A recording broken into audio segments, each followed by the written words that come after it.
Mahigpit naman po na criteria ang ipatutupad ng POC at ng PSC para sa mga atletang bubuo ng ASEAN Games Bound Team Philippines. Ito'y upang matiyak po na makakaya nating makipagsabayan sa mga foreign counterparts sa 36 na sporting disciplines na itatampok naman sa Incheon, ASEAN. May report si Keisha Halili. Nasa 150 athletes lamang ang posibleng Pinas sa Asian Games sa Incheon, South Korea sa Setyembre.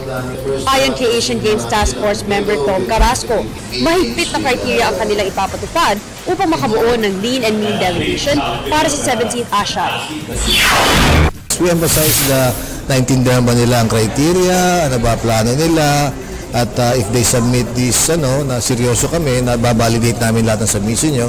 So, next round of meeting, they should be able to submit the prospective list.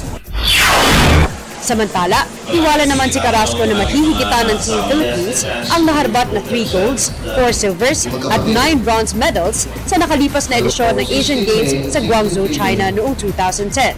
Kabilang sa mga sporting disciplines na inaasahan ni Carrasco na makakapag-uwi ng medalya ang mga national athletes ay ang basketball, boxing, golf, softball, taekwondo at wushu. We would like to see first the profile of the selected teams before we can make our own projection on what we want to. We hope that we can improve the 3 to 4 gold medals that we've been winning for the last 3 editions of the Asian Games. 36 na sporting disciplines ang itatampok sa 2014 Asian Games na opisyal na bubuksan sa Setyembre 19 at magwawakas sa Oktubre 4. Para sa PTV Sports, Keisha Halili, Telebisyon ng Bayan.